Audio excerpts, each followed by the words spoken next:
and good morning. Today's episode from the Book of Knowledge is going to be How Do I Grid My Fabric? Okay, let's get started.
Well, good morning, my friends. Oh, wait, it's not morning, it's afternoon. Where did the morning go?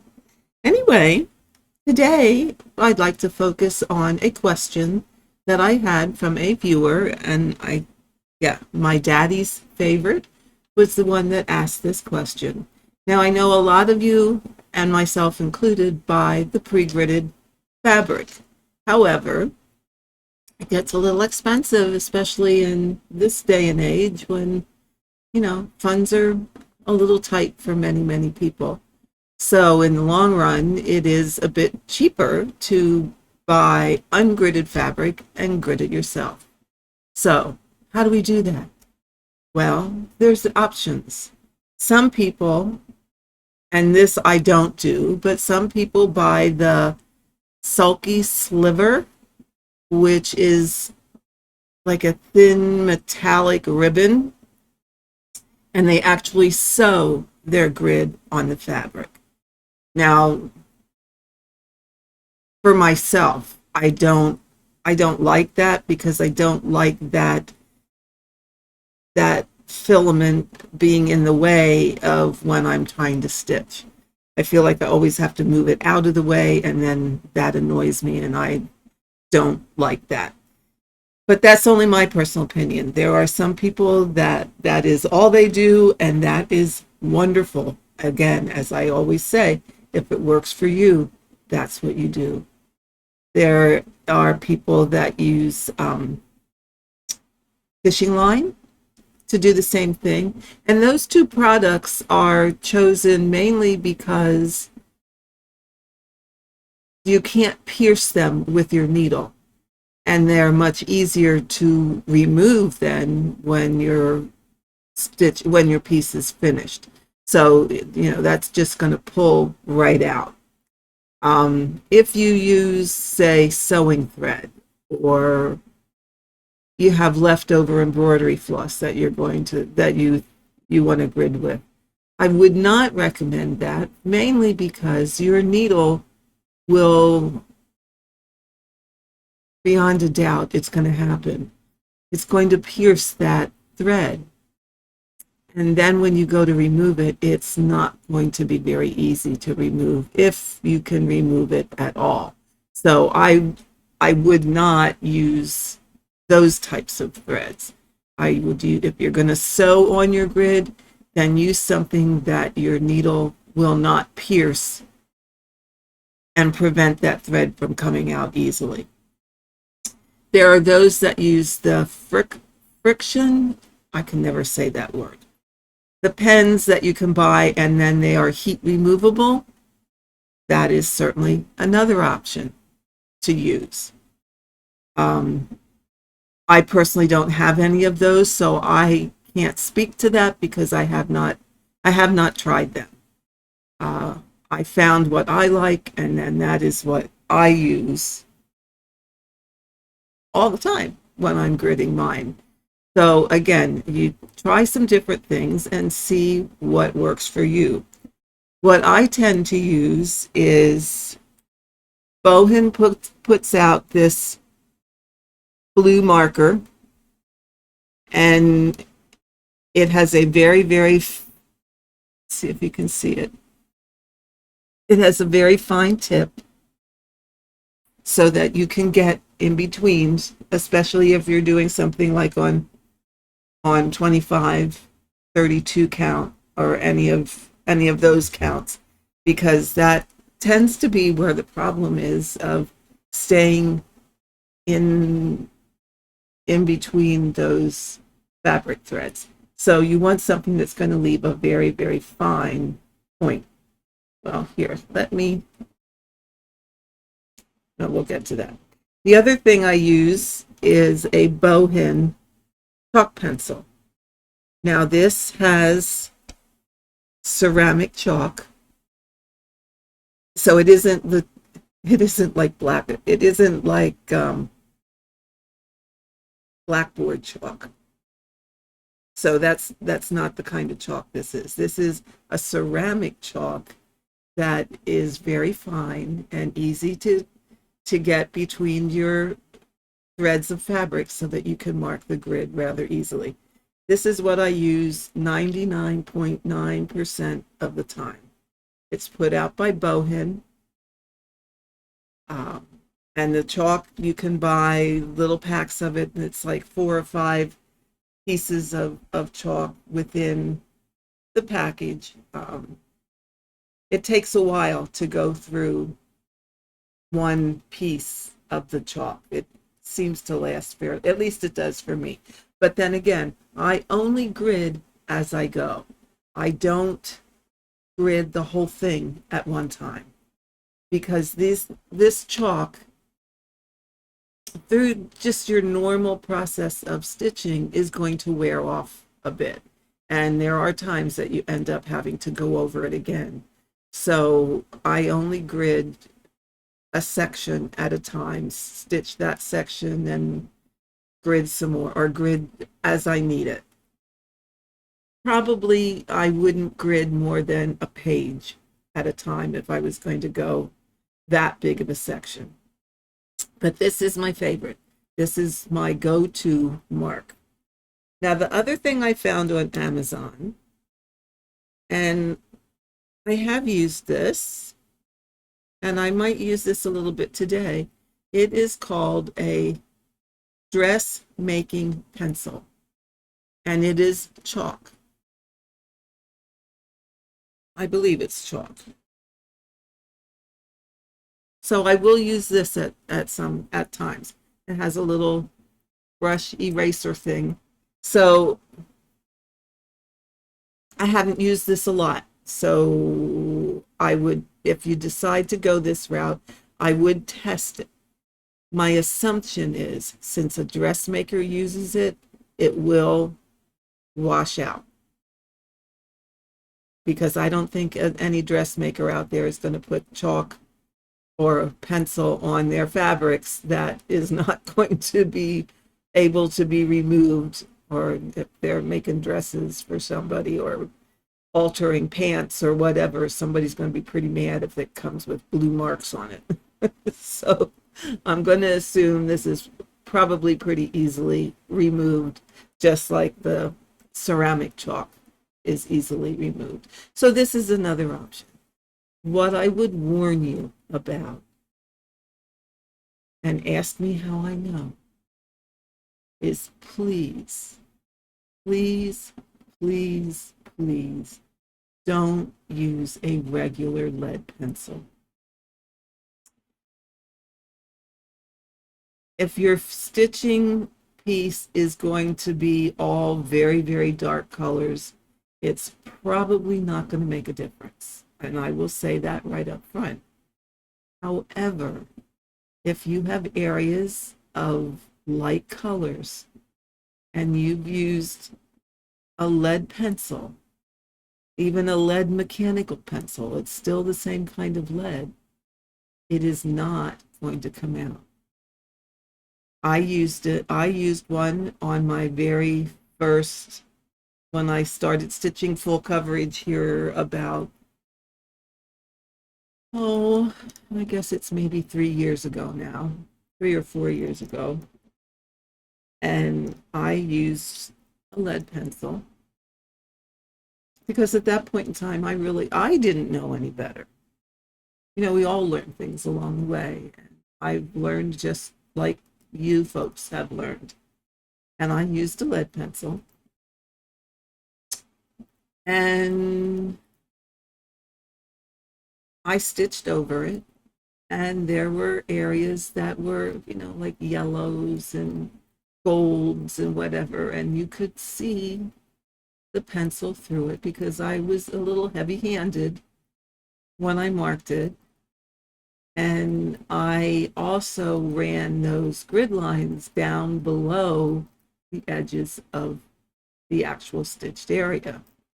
So if my stitching was finished here, my grid lines also went down underneath or out the sides.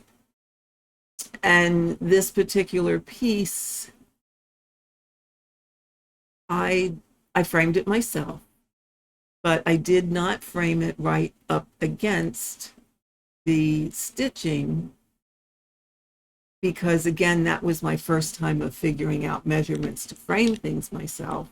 I misjudged my measurement a little bit. So that area between the frame and the stitching was visible. And my pencil lines were also visible. I tried to erase them with a white eraser. Nope, they didn't come out. Now, fortunately, those that extended beyond the stitching weren't quite as dark as some of them that were up in the stitched area. And they were not, I knew they were there. They were noticeable to me. However, this was a piece that outside distraction. This was a piece that my husband asked me to stitch for a friend of his because this gentleman had done us a enormous favor and Glenn wanted to thank him. So I stitched, it was pheasants. It was a field with, I think there were a barn or something in the back, and it was pheasants taking off out of this field, and it was a very beautiful picture. Unfortunately, if he noticed, he never said anything. So, and he certainly does treasure the piece. So, all worked out well. However, please don't use a lead pencil because it's probably not going to come out. If you do, that's certainly your choice. I personally don't recommend it because of my experience with what happened to me. So again, it's your piece. If you are happy, if you are enjoying it, use whatever you wish or whatever you have. But anyway, my daddy's favorite person that watches my channel asked, how do I grid my fabric? What is that process that she wanted to watch someone actually do it? So let's flip around to the other cameras and get you where we need to be here. There we go. Here we are. Welcome back. Okay, get you up close and personal here. Yeah, I'm going to have to work around this a little bit, but that is okay. I have one of these little gadgets from Salty Yarns, which is the place I go for a retreat. But it's a nice little gadget that you can determine a 2-inch border, a 2.5-inch border, or a 3-inch border, And you can even, if you're doing a project that doesn't have a lot of threads, you can even put your threads on here. So it's a nice little handy dandy little tool to have. Okay, trying to get you up a little higher. Here we go. Oops, sorry, finger in the way. So that we can see the edge here and how we, I hope I'm not making you seasick here. Aha, there we go. There we go. Okay. Oh, I just goofed it again.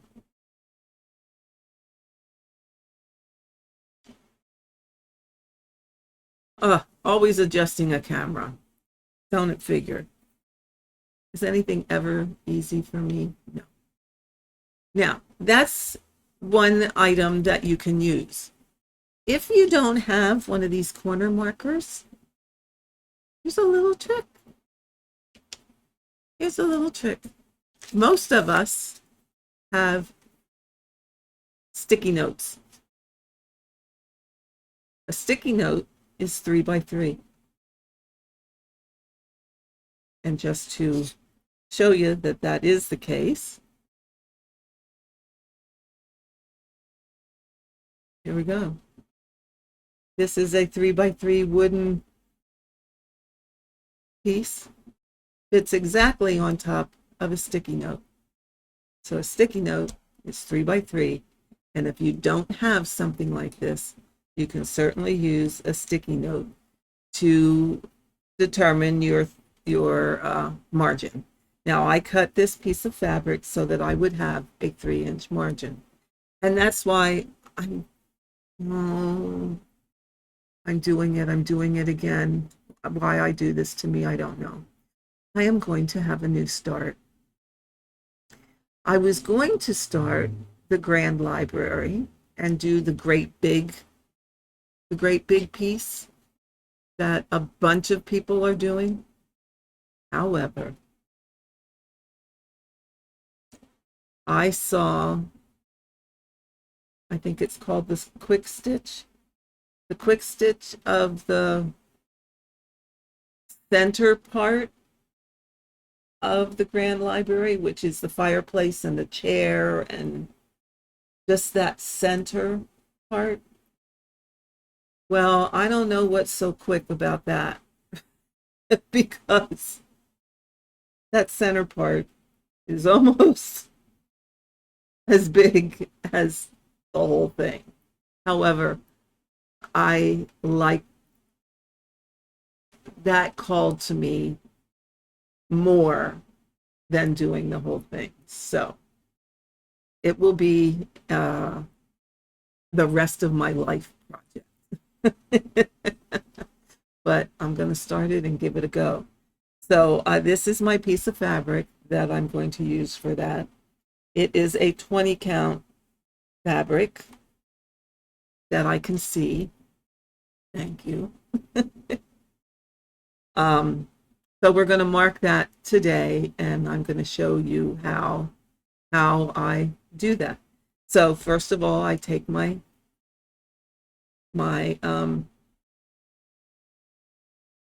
Post-it note or my little grid, and I mark. I'm going to use my bowhead pencil. I'm going to mark the square where that 3-inch border is. So let's zoom back in here again. There we go. 3-inch border.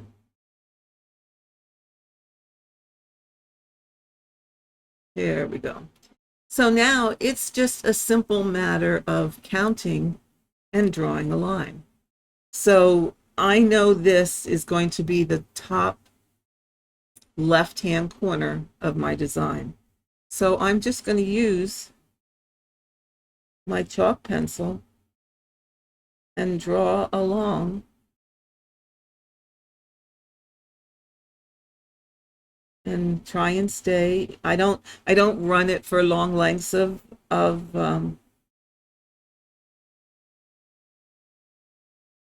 I just go little bits of a time at a time. That makes it a little easier to stay within so that you're not jiggling out of that space too much.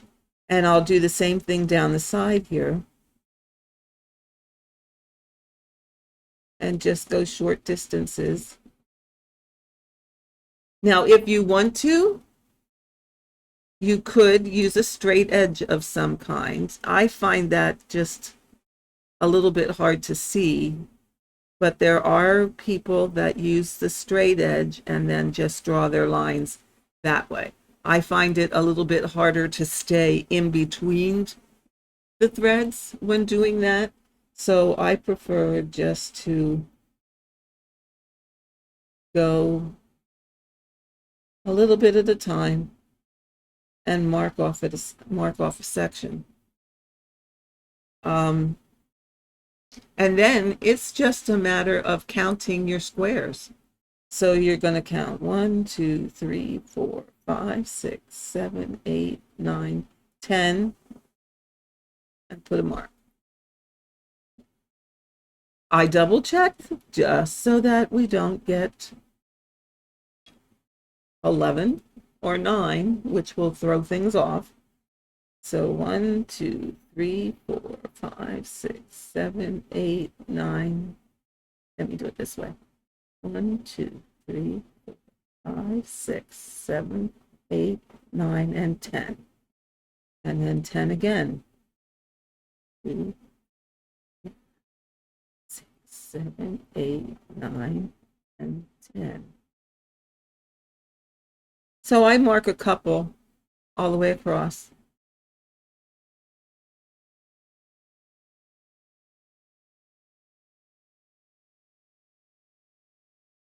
And you just keep going.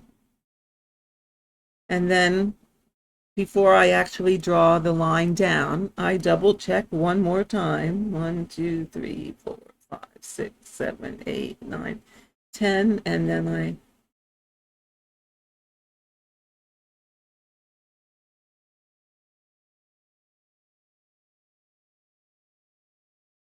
just draw my line down as far as I want to go. 2, 2, 3, 5, 6, 7, 8, 9, 10. And yes, I'm counting and recounting and recounting. However, this is a crucial stage, so you want to be sure that you're marking correctly. So can you count too much? Probably not.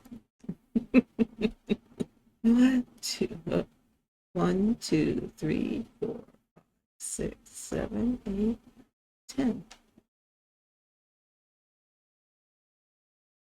And again, I do not mark my whole piece of fabric at one time.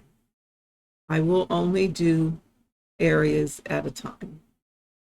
So if I'm going to stitch, say if I'm stitching diagonal, I will mark enough for several diagonals. If I'm stitching in columns, I will mark, say, a page worth of several columns. If I'm stitching Allison's Royal Rose, then I would stitch, or I would mark 2 rows of blocks across for as far as I wanted to go. Maybe not the whole length, but for a distance. So it depends on how you're going to stitch. So once I have several done across, then I do the same thing going down. 1, 2, 3, 4, 5, 6, 7, 8, 9, 10, and put a mark.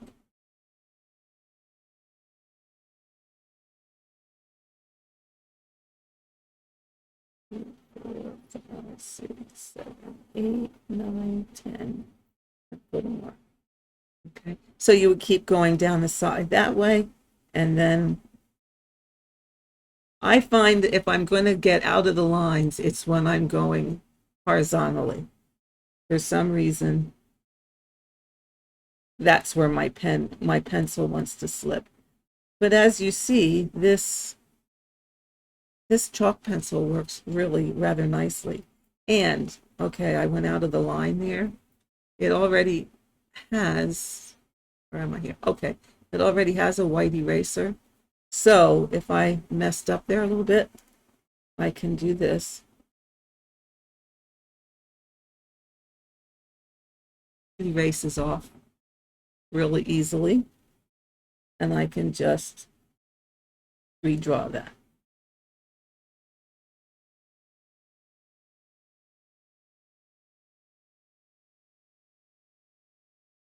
So you would just keep going. Just keep marking as much or as little as you want. You can use any one of these products. You can use the blue marker. You can use the Bohin pencil. Oh, I didn't mention this one. This one doesn't have as fine a tip as I like, but there you go. It is a Mark Be Gone. I don't tend to use this one at all. In fact, I had to hunt for it again to find it. Or you can use the dressmaker's pencil.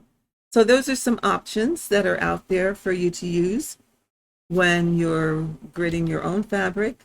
And as I said, it's just a matter of accounting for your border and find your place to start and